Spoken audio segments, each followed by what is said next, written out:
خاتم النبيين وكان الله بكل شيء عليما إن الله وملائكته يصلون على النبي يا أيها الذين آمنوا صلوا عليه وسلموا تسليما اللهم صل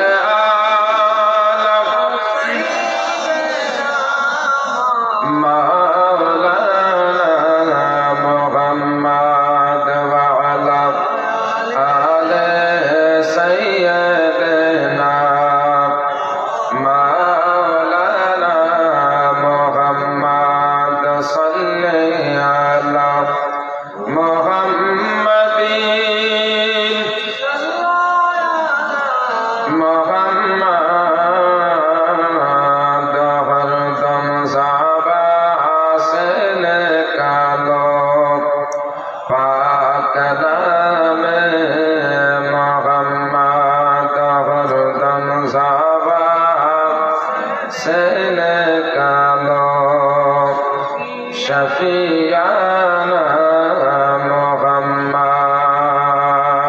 सल्लल्लाहु ताला अलैहि वसल्लम खुदार हबीब मोहम्मद रसूल कोথায় গেলে দেখা পাইব কোথায় গেলে দেখা পাইব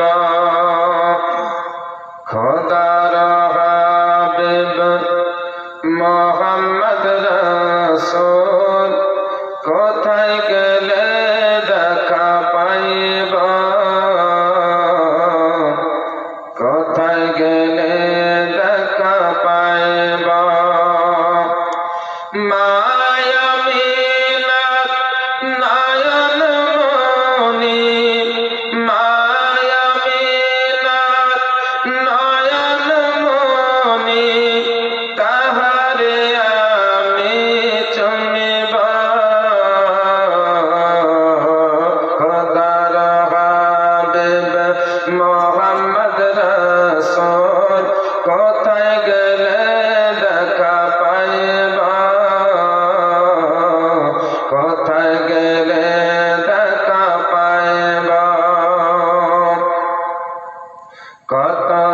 খুঁজিলাম ঘুরিয়া ঘুরিয়া খুঁজে না পাইলাম সারাটা দুনিয়া কত যে খুঁজিলাম ঘুরিয়া ঘুরিয়া খুঁজে না পাইলাম সারাটা দুনিয়া তো যে ব্যথা কেমন সগিব তো যে ব্যথা কেমন সগিব কি আমি দেখা না পাইয়া দূর মদিনা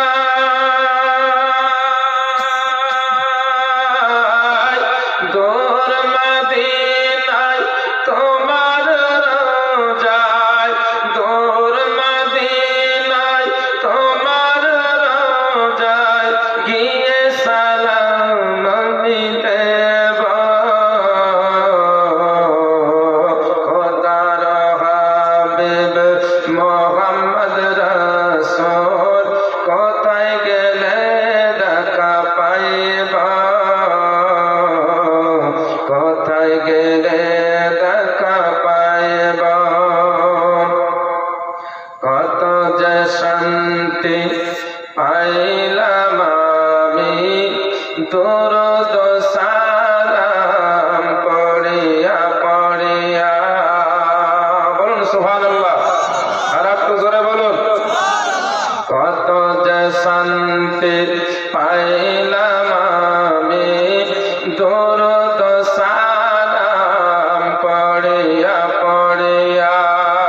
চেয়ে রহিলাম হাসর পানে, চেয়ে রহিলাম হাসর পানে, তোমার চাঁদ দেখব বলিয়া, তোমার পাক কদম,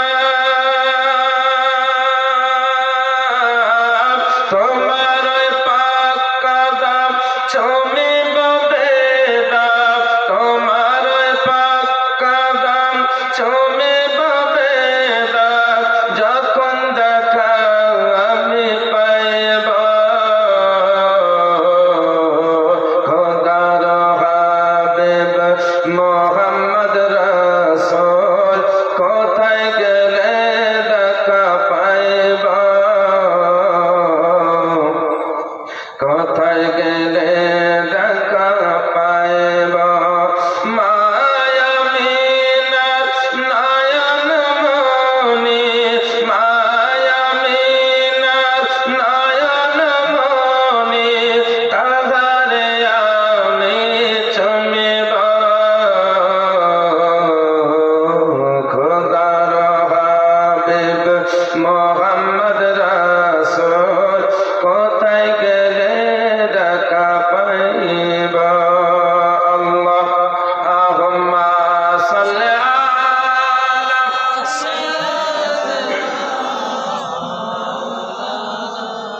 মুহাম্মাদ ওয়া আলা আলি সাইয়্যিদিনা মাওলানা মুহাম্মাদ সাল্লি আলা মুহাম্মাদিন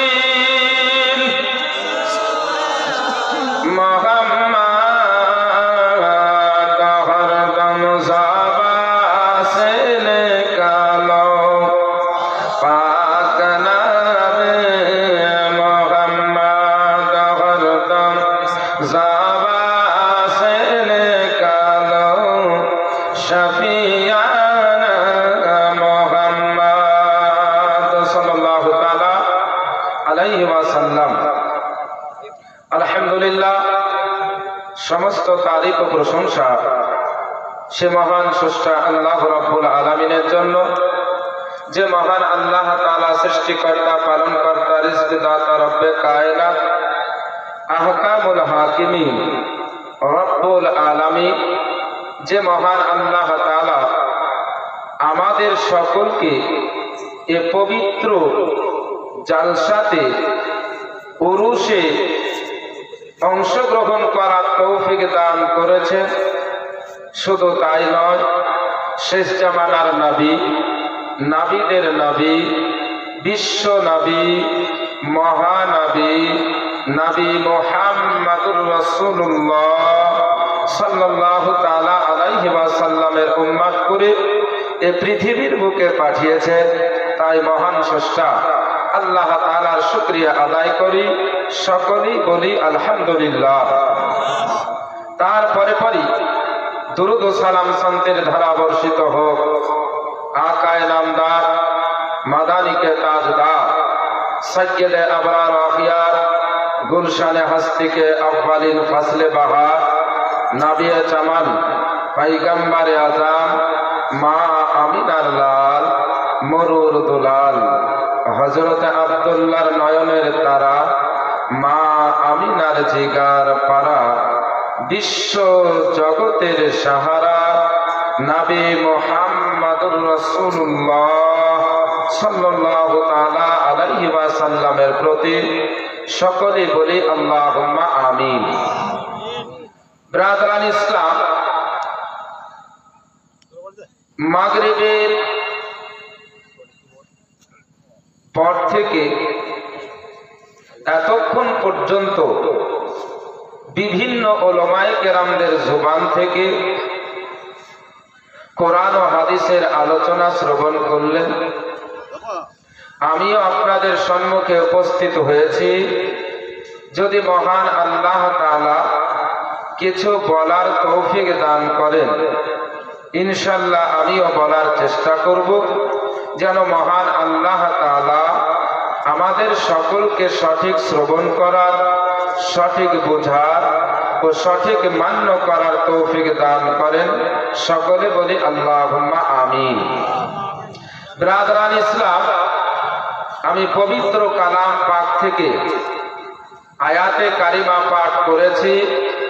মহান রব্বুল আলামিন ইরশাদ করেন, উদউনি আস্তাজিব লাকুম, তোমরা আমার কাছে দোয়া করো, আমি তোমাদের দোয়া কবুল করব। তোমরা আমার কাছে প্রার্থনা করো, আমি তোমাদের প্রার্থনা কবুল করব। তাহলে এই আয়াত থেকে বোঝা গেল যে আল্লাহ কোরআনে দোয়ার কথা বলেছেন নাকি? এখন কার জন্য দোয়া? নিজেদের জন্য না যারা ইন্তেকাল করেছেন তাদের জন্য? কার জন্য দোয়া করতে হবে? আল্লাহ রাব্বুল আলামিন অন্য জায়গাতে বলেছেন, সূরা হাশরের 10 নম্বর আয়াতের মধ্যে মহান রব্বুল আলামিন ইরশাদ করেন, রব্বানা গফির লানা ওয়া লিইখওয়ানিল্লাযীনা সাবাকুনা বিল ঈমান, আল্লাহ আমাদেরকে ক্ষমা করো এবং আমাদের ওই সব ভাইদের ক্ষমা করো যারা আমাদের পূর্বে ঈমানের সহিত জগৎ থেকে চলে গেছে। তাহলে বোঝা গেল যারা আমরা জীবিত আছি তাদের জন্য দোয়া করা যাবে নাকি? আর যারা ইন্তেকাল করেছেন তাদের জন্য দোয়া করা যাবে। তাহলে দোয়ার কথা জীবিতের জন্য যাবে, মৃত ব্যক্তিদের জন্য দোয়া করা যাবে নাকি? ব্রাদারান ইসলাম, এবার এই দোয়া আপনি হাত উঠিয়ে করবেন না হাত ছেড়ে করবেন? কোরআনে কিন্তু সাধারণভাবে বলা হয়েছে যে তোমরা দোয়া করো, আমি তোমাদের দোয়া কবুল করব। উসুলে ফিকের ভাষায় এই আয়াতটিকে বলা হয় মুজমাল। আর মুজমালের জন্য তাফসিরের প্রয়োজন। এবার দেখতে হবে এই আয়াতের তাফসির, কোরআনের তাফসির কোরআন দিয়ে হয়। কোরআনের তাফসির যদি কোরআন দিয়ে না হয় তাহলে কোরআনের তাফসির হাদিস দ্বারা করতে হবে। ব্রাদারান ইসলাম, কোরআন পাকের মধ্যে হাত উঠিয়ে করবে না হাত ছেড়ে করবে এ কথা উল্লেখ নাই। এবার আমাদের দেখতে হবে হাদিসে আছে কিনা। মিশকাত শরীফ 194 পৃষ্ঠা, হাদিসের রাবী হযরতে সালমান ফারসি। এই সালমান ফারসি নবী পাক সাল্লাল্লাহু তাআলা আলাইহি ওয়াসাল্লামের আপনার একজন সাহাবী। নবী পাকের 1,24,000 সাহাবায়ে কেরামদের মধ্যে সব চাইতে বেশি বয়সী সাহাবী, তার নাম হচ্ছে সালমান ফারসি। বলুন সুবহানাল্লাহ। প্রায় 600 বছর তিনার বয়স ছিল। এ সালমান ফারসি বর্ণনা করেন, বিশ্বনবী পয়গম্বরে আযম বলেছেন, ইন্না রাব্বাকুম হাইয়ুন কারীম ইয়াস্তাহি মিন আবদিহি ইযা রাফা ইয়াদাইহি ইলাইহি আই ইয়ারুদ্দাহুমা সিফরা। নিশ্চয় তোমাদের প্রতিপালক আল্লাহ লজ্জাশীল, নিজের বান্দার প্রতি লজ্জা করেন যখন তার দরবারে দুই হাত তুলে দোয়া করে, আই ইয়ারুদ্দাহুমা সিফরা, তার ওই দুই হাতকে খালি ফিরিয়ে দিতে। বলুন সুবহানাল্লাহ। তাহলে বোঝা গেল দোয়া করা, দোয়া কবুল হওয়ার যে পদ্ধতি আছে তার মধ্যে একটি পদ্ধতি বা নিয়ম হাত উঠিয়ে দোয়া করা। হাত উঠিয়ে যে দোয়া করবে সে দোয়া আল্লাহর দরবারে কবুল হবে। তাহলে এখান থেকে বোঝা গেল হাত উঠিয়ে দোয়া করা যাবে। এবার না কিছু মানুষ বলে নামাজের পরে যাবে না, নামাজে নাই, অন্য সবাই যাবে। এবার নামাজের মধ্যে আছে কিনা? তিরমিজি শরীফ হাদিসের রাবী হযরতে আবু উমামা বাহিনী রাদিয়াল্লাহু তাআলা আনহু, এ আবু উমামা বাহিনী বলে নবী পাককে জিজ্ঞেস করা হলো, কিলা ইয়া রাসূলুল্লাহ আইয়ুদ দুআ আসমাউ, ইয়া রাসূলুল্লাহ ইয়া হাবিবাল্লাহ, নবী বেশি কবুল হয়, গ্রহণযোগ্য হয়। আমার বিশ্বনবী পয়গম্বরে আদম বলেছিলেন, ক্বালা জাওফা লাইলিল আখার, রাত্রের শেষ অংশে, ওয়া দুবুরা সালাতিল মাকতুবাতে, এবং ফরজ নামাজের পরে দোয়া করলে এ দোয়া আল্লাহর দরবারে কবুল হয়। জোরে বলুন সুবহানাল্লাহ। তাহলে বোঝা গেল যে রাত্রের শেষ অংশে দোয়া করলে সে দোয়া আল্লাহর দরবারে কবুল হয়, এবং ফরজ নামাজের পরে দোয়া করলে সেটাও আল্লাহর দরবারে কবুল হয়। ব্রাদারান ইসলাম, তাহলে হাত উঠিয়ে দোয়া করাও যাবে এবং নামাজের পরে দোয়া করাও যাবে নাকি? নামাজের পরেও দোয়া করা যাবে। আমরা মৃত মানুষের জন্য দোয়া করি, এই মৃত মানুষের জন্য দোয়া করা যাবে কিনা? আপনার শারহুস সুদূর কিতাবের লেখক আল্লামা জালালউদ্দিন সৈয়দী রহমাতুল্লাহ আলাইহি 129 পৃষ্ঠার মধ্যে হাদিস বর্ণনা করেছেন। হাদিসের রাবী হযরতে আনাস বিন মালিক রাদিয়াল্লাহু তাআলা আনহু, আমার বিশ্বনবী পয়গম্বরে আদম বলেন, ইন্না উম্মতি উম্মাতুন মারহুমাতুন তাদখুলু কুবুরাহা বিযুনুবিহা ওয়া তাখরুজু মিন কুবুরিহা লা যুনুবা আলাইহা। নবী পাক বলেন, নিশ্চয় আমার উম্মতে মারহুমা তাদখুলু কুবুরহা বিযুনুবিহা, কবরে প্রবেশ করবে গুনাহ সঙ্গে করে, ওয়া তাখরুজু মিন কুবুরিহা লা যুনুবা আলাইহা, কবর থেকে হাসরের ময়দানে উঠবে, তখন কোনো গুনাহ থাকবে না। বলুন সুবহানাল্লাহ। এবার এখানে প্রশ্ন হবে, মিশকাত শরীফের মধ্যে হাদিস এসেছে, নবী পাক ইরশাদ করেছেন, ইজা মাতাল ইনসান ইনকাতা আমালুহু, যখন মানুষ মারা যায়, ইন্তেকাল করে, তখন তার আমল বন্ধ হয়ে যায়। ধরেন আমি মারা গেলাম 1 মিনিটের জন্য, মানে আমি মারা গেলাম, তাহলে আমার নামাজ বন্ধ, রোজা বন্ধ, হজ বন্ধ, যাকাত বন্ধ, ফিতরা বন্ধ, দান খায়রাত সাদকা সব বন্ধ। আমাকে কবরে দাখিল মাটি দেওয়া হলো, আমার আমল নামায় গুনাহ আছে।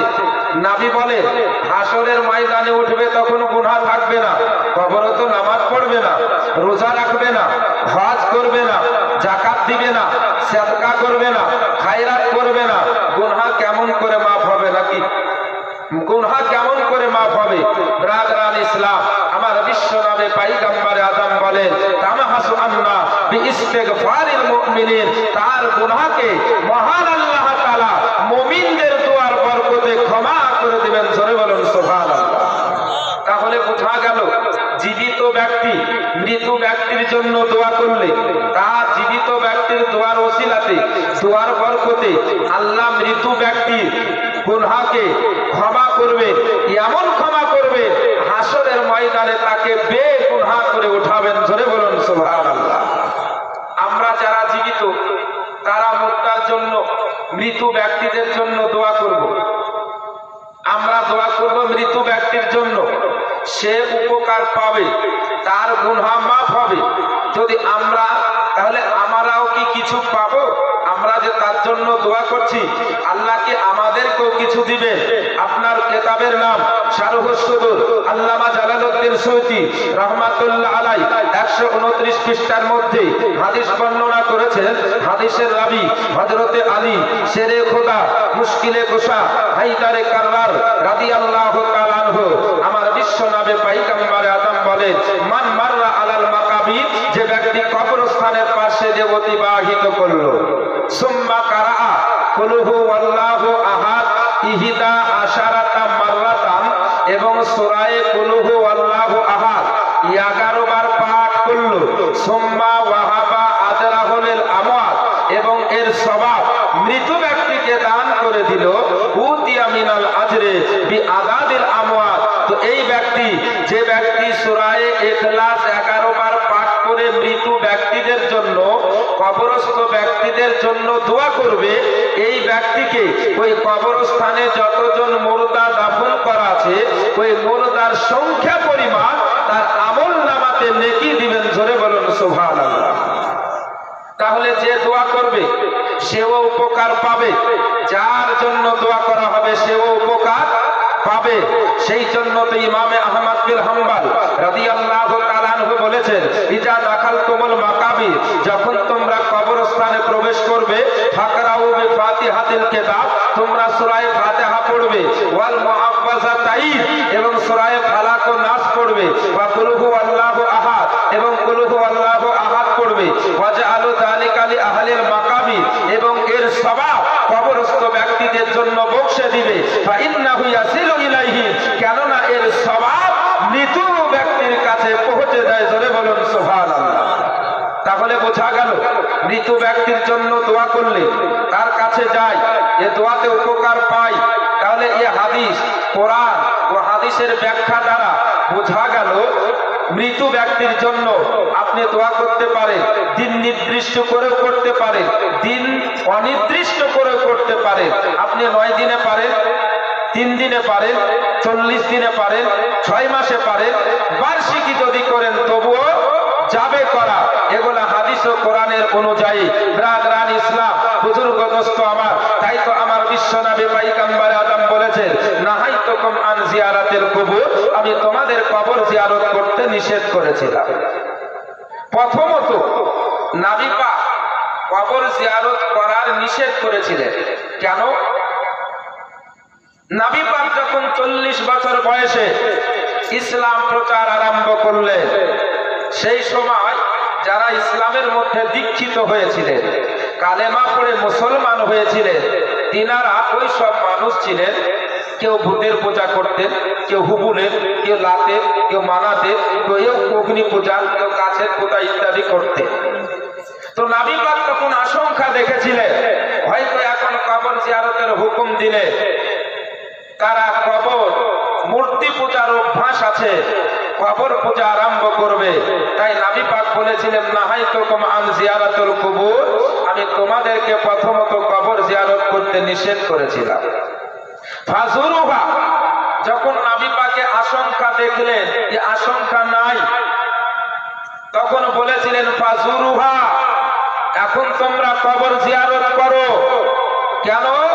ফা ইন্নাহা তুযায়্যিদু ফিদ দুনিয়া, কেননা কবর জিয়ারত করলে দুনিয়ার মোহ, দুনিয়ার ভালোবাসা, দুনিয়ার প্রেম কম হবে।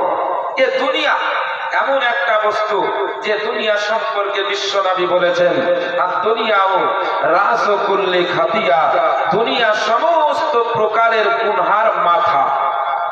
যত প্রকারের গুনাহ হয়, সমস্ত গুনাহের মাথা এই দুনিয়া, এই পৃথিবী। এই দুনিয়ার কারণে আর ভাইয়ের সঙ্গে ভাইয়ের মিল নাই, ছেলের সঙ্গে পিতার মিল নাই, মেয়ের সঙ্গে মায়ের মিল নাই, আত্মীয় স্বজনের সঙ্গে মিল নাই, পাড়া প্রতিবেশীর সঙ্গে মিল নাই। মানুষ দুনিয়ার লোভে ডাকাতি করে, চুরি করে, আপনার ব্যভিচারী করে, এমনকি কবর থেকে কাফন পর্যন্ত চুরি করে, করে না? করে। ব্রাদরান ইসলাম, কেন করে? দুনিয়ার লোভে। এ দুনিয়ার কারণে। এ দুনিয়া এমন একটা বস্তু যে দুনিয়াকে যত ভাববে নিজের সঙ্গে জড়িয়ে ধরবো, দুনিয়া তত তার কাছ থেকে দূরে চলে যাবে। আমরা আপনারা যদি একটু লক্ষ্য করি যে আমাদের পূর্বপুরুষ যিনারা ছিলেন, তারা এ দুনিয়াতে বাস করেছেন, দুনিয়াকে ভালোবেসেছেন, মহাব্বত করেছেন, কিন্তু তারা এখন দুনিয়াতে নাই। আছে? কোথায় আছেন? কবরে নাকি? দুনিয়াকে ভালোবেসেছেন, বুকের সঙ্গে জড়িয়ে ধরেছে, কিন্তু তবুও দুনিয়া তাকে দুনিয়ার মধ্যে রাখে। ব্রাদার, তো এই দুনিয়া সম্পর্কে আল্লামা সামারকান্দি রহমাতুল্লাহ আলাইহি তাবরানী আওসাতের মধ্যে একটি হাদিস বর্ণনা করেছেন, একটি ঘটনা। সাইয়্যিদুনা উমর ফারুক, ইসলামের দ্বিতীয় খলিফা, একদা নবী পাকের দরবারে ক্রন্দনরত অবস্থায় উপস্থিত হলেন। নবী পাক হযরত উমরকে কান্না করতে দেখে জিজ্ঞেস করলেন, উমর, তুমি কি কোনো কষ্ট পেয়েছো, কোনো দুঃখ বেদনা? হযরত উমর বলেন, লা ইয়া রাসূলুল্লাহ। নবী বললেন, তবে তোমার চোখে কেন পানি? হযরতে সাইয়্যিদুনা উমর ফারুক রাদিয়াল্লাহু তাআলা আনহু আমার বিশ্বনবী পয়গম্বরে আযম সাল্লাল্লাহু তাআলা আলাইহি ওয়াসাল্লামের কাছে আরজ করলেন, ইয়া রাসূলুল্লাহ, ইয়া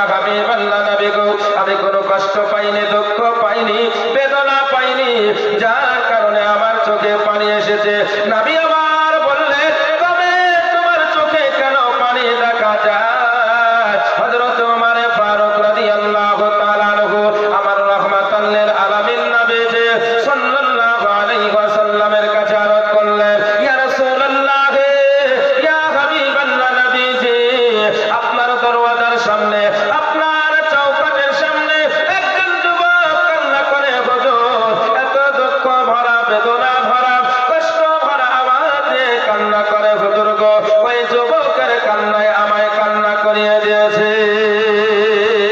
বলুন সুবহানাল্লাহ। আমার বিশ্ব নবী পয়গম্বরে আযাব হযরত ওমর ফারুক রাদিয়াল্লাহু তাআলা আনহুকে বললেন, ওরে ওমর ওই যুবককে আমার কাছে ডাকো। হযরত ওমর ফারুক রাদিয়াল্লাহু তাআলা আনহু ওই যুবকের কাছে গেলেন, ওই যুবককে নবীর দরবারে নিয়ে এলেন। আমার বিশ্ব নবী পয়গম্বরে আযাব সাল্লাল্লাহু আলাইহি ওয়াসাল্লাম এই যুবককে জিজ্ঞেস করলেন, ওরে যুবক তুমি কিসের জন্য কান্না করো? তুমি কি কোনো কষ্ট পেয়েছো নাকি? তুমি কি কোনো দুঃখ পেয়েছো নাকি? তুমি কোনো বেদনা পেয়েছো নাকি? যুবক বলেন, ইয়া রাসূলুল্লাহ, ইয়া হাবিবাল্লাহ, নবীজি আমি কোনো কষ্ট পাইনি, দুঃখ পাইনি, বেদনা পাইনি, যার কারণে আমার চোখে পানি এসেছে। আমার রাহমাতাল লিল আলামিন নবীজি বললেন, ওরে যুবক তবে তোমার চোখে কেন পানি দেখা যায় বলো? যুবক বলেন, ইয়া রাসূলুল্লাহ, ইয়া হাবিবাল্লাহ, নবীজি আমি মহান আল্লাহ তাআলার জাহান্নাম এবং আল্লাহর অসন্তুষ্টের ভয়ে কান্না করতেছি। বলুন সুবহানাল্লাহ। বিরাদর এ যুবক কে নবী আমার জিজ্ঞেস করলেন, ওরে যুবক তুমি কি কাউকে আল্লাহর সঙ্গে শরীক করেছো নাকি? যুবক বলেন, লা ইয়া রাসূলুল্লাহ, ইয়া হাবিবাল্লাহ, নবী গো আমি কাউকে আল্লাহর সঙ্গে শরীক করি নাই। নবী পাক আবার জিজ্ঞেস করলেন, ওরে যুবক তুমি কাউকে অন্যায় ভাবে, তুমি কি কাউকে নাহক ভাবে অন্যায় ভাবে হত্যা করেছো নাকি? যুবক বলেন, লা ইয়া রাসূলুল্লাহ, ইয়া হাবিবাল্লাহ, নবী গো আমি কাউকে অন্যায় ভাবে আমি অত্যাচার করে কাউরে হত্যাও করে না। আমার বিশ্ব নবী পয়গম্বরে আযাব ওই যুবককে বললেন, ওরে যুবক তোমার গুনাহ যদি 7 জমিন সম পরিমাণ, 7 আকাশ সম পরিমাণ হয়ে যায়, পাহাড় সম পরিমাণ হয়ে যায়, আমার আল্লাহ দয়াবান তোমার গুনাহ আল্লাহ ক্ষমা করে দেবে। জোরে বলুন সুবহানাল্লাহ। বিরাদার যুবক বলেন, ইয়া রাসূলুল্লাহ, ইয়া হাবিবাল্লাহ, নবী গো আমার গুনাহ তো 7 জমিনের থেকে বড়, 7 আকাশের থেকে বড়, পাহাড় সম পরিমাণের থেকেও বড়। আমার নবী জিজ্ঞেস করলেন, ওরে যুবক তোমার গুনাহ কি আল্লাহর কুরসির থেকেও বড় নাকি? যুবক বললেন, হ্যাঁ ইয়া রাসূলুল্লাহ, ইয়া হাবিবাল্লাহ, নবী গো আমার গুনাহ তো আল্লাহর কুরসির থেকেও বড়। আমার নবী আবার জিজ্ঞেস করলেন, ওরে যুবক তোমার গুনাহ কি আল্লাহর আরশের থেকেও বড় নাকি? যুবক বলেন, ইয়া রাসূলুল্লাহ, ইয়া হাবিবাল্লাহ, নবীজি আমার গুনাহ তো আল্লাহর আরশের থেকেও বড়। আমার রাহমাতাল লিল আলামিন নবীজি আবার জিজ্ঞেস করলেন, ওরে যুবক তোমার গুনাহ কি আল্লাহর রহমতের থেকেও বড় নাকি? যুবক বলেন, লা ইয়া রাসূলুল্লাহ, ইয়া হাবিবাল্লাহ, নবী গো আমার গুনাহ আল্লাহর রহমতের থেকে বড় নয়। আল্লাহর রহমতের সম্মুখে আমার গুনাহ হাজার হাজার হাজার গুণে ছোট গুনাহ। হুজুর আমার গুনাহ আল্লাহর রহমতের সম্মুখে সামান্যতম অনুপরিমাণের থেকেও ছোট। আমার রাহমাতাল লিল আলামিন নবীজি আল্লাহ বিশ্ব নবী পয়গম্বরে আযাব সাল্লাল্লাহু তাআলা আলাইহি ওয়াসাল্লাম বলেছিলেন, ওরে যুবক তোমার আযীম গুনাহ, তোমার বড় গুনাহ, আমার আল্লাহ আযীম, আমার আল্লাহ আযীম, তোমার বড় আযীম গুনাহগুলো ক্ষমা করে দেবে। বলো জোরে বলুন। ব্রাদারান ইসলাম একটু জেগে থাকতে হবে, রাত্রি হয়েছে আর শীতের টাইম, ঘুমটাও আপনার কাছে আসবে। আর শয়তান চেষ্টা করবে একটু ঘুমটা কি বলছে, যা বলছে বলছে ব্রাদারান ইসলাম, ঘুম আপনারা একটু ভাঙবে আর কি বলছে একটু শ্রবণ করার চেষ্টা করবেন। আমি যদি বলি এক কথা, আমি বলি সুদ খাওয়া হারাম, আপনি যারা দুধ খাওয়া না শুনেন এরকম বক্তব্য শুনবেন না, ব্রেনকে হাজির করে একটু শ্রবণ করার চেষ্টা করবেন। ভাইরা আমার, তো আমি বলতেছিলাম, নবী জিজ্ঞেস করলেন, নবী বলেছিলেন তোমার বড় বড় গুনাহগুলোকে আল্লাহ মহান আল্লাহ তাআলা ক্ষমা করে দিবেন। বলুন সুবহানাল্লাহ। নবী এখনো জিজ্ঞেস করেননি, এ যুবক এমন কি গুনাহ করেছে যে গুনাহ জমিন সমূহের থেকে বড়, আকাশ সমূহের থেকে বড়, যে গুনাহ পাহাড় সমূহের থেকে বড়। নবী আমার জিজ্ঞেস করলেন, ওরে যুবক বলো বলো তুমি কি এমন গুনাহ করেছো যে গুনাহ আরশের থেকে বড়, যে গুনাহ কুরসির থেকে বড়, যে গুনাহ জমিন সমূহের থেকে বড়, যে গুনাহ আসমান সমূহের থেকে বড়, যে গুনাহ পাহাড় সমূহের থেকে বড়। ওরে যুবক বলো বলো বলো তুমি এমন কি গুনাহ করেছো বলো। এ যুবক বলেন, লা ইয়া রাসূলুল্লাহ, ইয়া হাবিবাল্লাহ, নবী গো আমি যে গুনাহ করেছি হুজুর আপনার সম্মুখে প্রকাশ করতে পারবো না, আপনার সম্মুখে প্রকাশ করতে পারবো না। নবী আমার বলেন, তোমাকে প্রকাশ করতে হবে, করতে হবে। যুবক আমার বিশ্ব নবী, দয়ার নবী, মায়ের নবী, রাহমাতাল লিল আলামিন নবী থেকে বললেন, ইয়া রাসূলুল্লাহ, ইয়া হাবিবাল্লাহ, নবীজি আমি আজ এক নয় দুই নয় 7 বছর থেকে কাফন চোরের কাজ করে। বলেন নাউযুবিল্লাহ, জোরে বলুন। ব্রাদা, কাফন মুর্দার দেহ থেকে কাফন নিয়ে বাজারে বিক্রি করে জীবিকা নির্বাহ করে, কত বড় জঘন্যতম কাজ।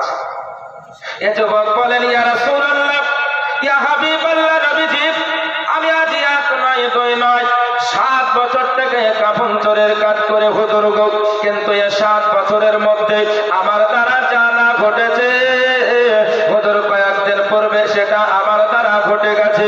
আমার রাহমাতাল লিল আলামিন নবী সাল্লাল্লাহু আলাইহি ওয়াসাল্লাম জিজ্ঞেস করলেন, ওরে যুবক বলো তোমার দ্বারা এমন কি কাজ ঘটেছে বলো। এ যুবক বলেন, ইয়া রাসূলুল্লাহ, ইয়া হাবিবাল্লাহ, নবী গো আমার দ্বারা ঘটেছে কয়েকদিন পূর্বে ওই মদিনার আনসার গোত্রের একজন যুবতীর ইন্তেকাল হয়ে যায়। ইয়া রাসূলুল্লাহ, ইয়া হাবিবাল্লাহ, নবীজি আমি ওই যুবতীর জানাজায় অংশগ্রহণ করি। জানাজার কাজ সমাপ্ত করে মাটি দেওয়ার কাজে অংশগ্রহণ করি। হুজুর মাটি দেওয়ার পরে দোয়া সমাপ্ত করে মানুষ যখন বাড়ি চলে যায়, আমিও মানুষের সঙ্গে বাড়ি চলে যাই। বাড়িতে গিয়ে আমি রাত্রের অপেক্ষা করতে থাকি, কখন সূর্য অস্তমিত হবে, কখন অন্ধকার নেমে আসবে, আর আমি কখন ওই যুবতীর লাশ থেকে কাফন চুরি করব। ইয়া রাসূলুল্লাহ, ইয়া হাবিবাল্লাহ, নবীজি সূর্য অস্তমিত হয়ে গেল, অন্ধকার নেমে এলো। আমি বাড়ি থেকে রাত্রের অন্ধকারে ওই যুবতীর লাশের কাছে, কবরের কাছে চলে যায়। ইয়া রাসূলুল্লাহ, ইয়া হাবিবাল্লাহ, নবীজি আমি ওই যুবতীর কবরখানা খুলে দিলাম, খাপাচি হটিয়ে দিয়ে তার দেহ থেকে কাফনখানা টেনে দিয়ে বাড়ির দিকে চলতে আরম্ভ করলাম। কিছু দূর যেতে না যেতে শয়তান আমার মনের মধ্যে ওয়াসওয়াসা দিয়ে দিল। শয়তান যখন ওয়াসওয়াসা দিয়ে দিল, আর বাড়ির দিকে গেলাম না হুজুর গো। আমি বাড়ির দিকে না গিয়ে আবার ওই কবরের কাছে চলে এলাম। আমি ওই যুবতীর লাশের সঙ্গে কুকর্মে লিপ্ত হয়ে গেলাম। কুকর্ম সমাপ্ত করার পরে হুজুর আবার আমি বাড়ির দিকে চলতে আরম্ভ করলাম। কিছু দূর যেতে না যেতে আমার কর্ণ কহার পর্যন্ত আওয়াজ ভেসে এলো। আমি থমকে দাঁড়িয়ে গেলাম, পেছনের দিকে লক্ষ্য করে দেখি হুজুর ওই যুবতীর লাশ আর মাটিতে পড়ে নাই। হুজুর ওই যুবতীর লাশ খানা দাঁড়িয়ে গেছে।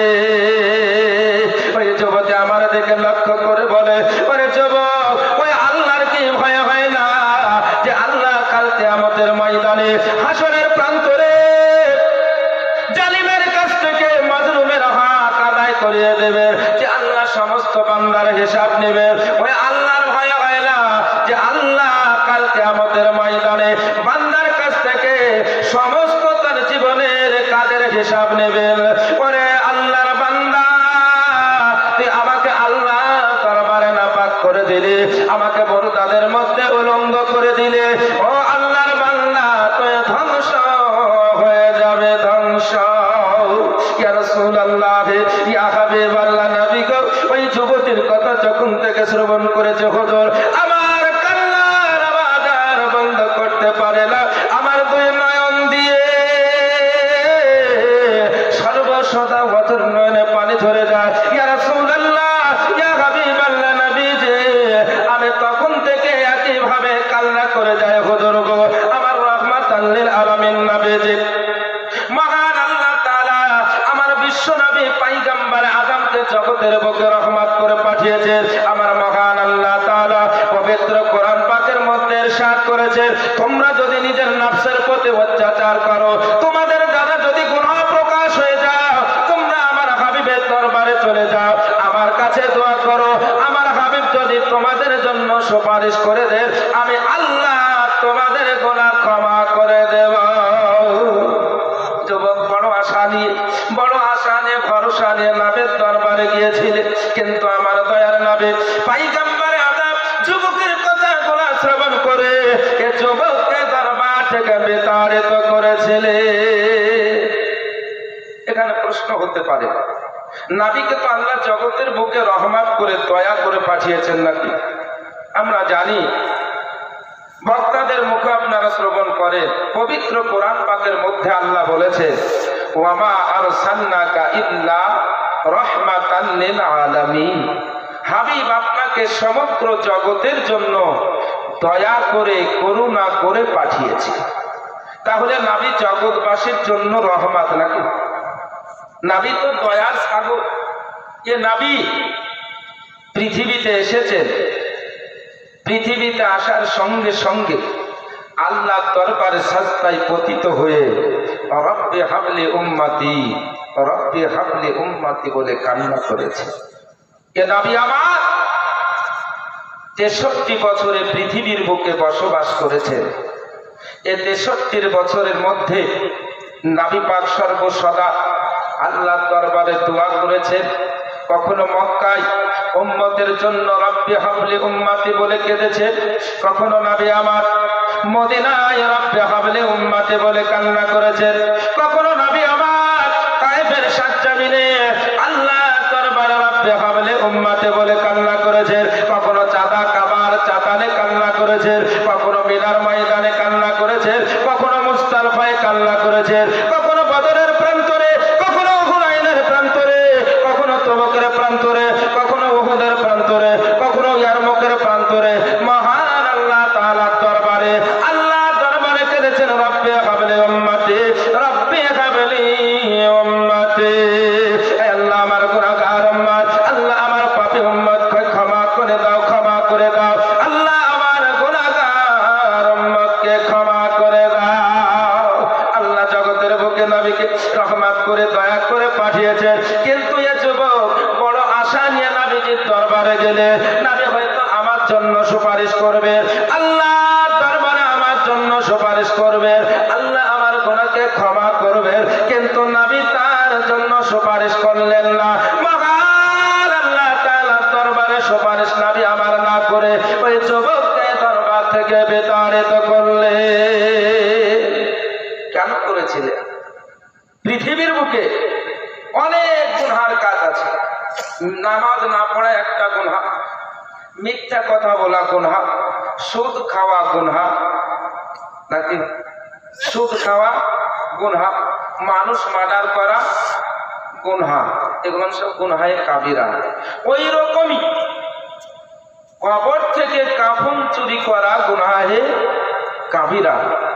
আবার ওই লাশের সঙ্গে কুকর্মে লিপ্ত হওয়া, সেটাও গুনাহে কাবিরা। কিন্তু এটা হচ্ছে বড় জঘন্যতম কাজ। তাই নবী আমার জগৎবাসীকে শিক্ষা দেওয়ার জন্য ওই যুবককে বিতাড়িত করলেন। ওরে যুবক, তুমি এত বড় জঘন্যতম কাজ করেছো, করার পরে তুমি আমার কাছে এসেছো, যাও তুমি আমার দরবার থেকে চলে যাও। নবী আমার তাড়িয়ে দিলেন যুবককে। যুবকের জন্য দোয়া করলেন না, জগৎবাসীকে শিক্ষা দেওয়ার জন্য, হে জগতের মানুষ শোনো, তোমরা কাফন চুরি তো দূরের কথা, কাফন চুরির তোমরা নিজের মনের মধ্যে মনস্থ করবে না। এ শিক্ষা দেওয়ার জন্য নবী আমার যুবককে বিতাড়িত করলেন। তা না হলে তো নবী আমার পৃথিবীতে কান্না করেছেন, রওজাতে কান্না করছেন, হাসরের ময়দানে উম্মতের জন্য মহান আল্লাহ তাআলার দরবারে রব্বি হাবলি উম্মতি, রব্বি হাবলি উম্মতি বলে কান্না করবে। নবী বলেন, আমি 7 দিন পর্যন্ত আল্লাহর দরবারে সাজদারত অবস্থায় থাকব। 7 দিন মানে হাসরের ময়দান হবে একদিন, পৃথিবীর 50,000 বছরের সমান। পৃথিবীর 50,000 বছরের সমপরিমাণ হাসরের দিনটা একদিনেরই হবে, সেটা হবে পৃথিবীর 50,000 বছরের সমপরিমাণ। আর নবী বলেছেন আমি 7 দিন পর্যন্ত আল্লাহর দরবারে সেজদারত অবস্থায় থাকব। এর অর্থ হচ্ছে পৃথিবীর দিনের হিসাবে 7 দিনে যতটা টাইম হয় ততটা সমপরিমাণ ওই হাসরের ময়দানে আল্লাহর দরবারে সাজদায় পড়ে থাকবে। নবী আমার বলেন 7 দিন পরে আল্লাহ আমায় বলবেন ইয়া মুহাম্মদ ইরফা রাসাক, হে মুহাম্মদ সাল্লাল্লাহু আলাইহি ওয়াসাল্লাম মাথা কাদা উত্তোলন করুন। কুল তুসমা, আপনি যা বলার বলুন, আপনার শোনা হবে। সাল তুতা, আপনি যা চাওয়ার চান আপনাকে দেওয়া হবে। ওয়াশফাত শাফা, আপনি শাফাত করুন, আপনার শাফাত গ্রহণ করা হবে। আমার বিশ্ব নবী বলেন মহান আল্লাহ তাআলা যখন নামায় অর্ডার দিয়ে দেবে, আমি সঙ্গে সঙ্গে কান্না করতে করতে মহান আল্লাহ তাআলার দরবার থেকে মাথাখানা উত্তোলন করে আমার গুনাহগার উম্মতদের পরিত্রাণ করে জান্নাতে প্রবেশ করাবো। বলো, তাহলে বোঝা গেল হাসরের ময়দানে নবী আমাদের জন্য কান্না করবেন নাকি? তাই কোন কবিতার ভাষায় বলেছেন উম্মতে কান্দার নবে রহমতের ভান্ডার, উম্মতে কান্দার নবে রহমতের ভান্ডার, নবী বিনে রোজ হাসরে কে করবে পার। জোরে বলুন, উম্মতে কান্দার নবী রহমতের ভান্ডার, উম্মতে কান্দার নবী রহমতের ভান্ডার, মোদের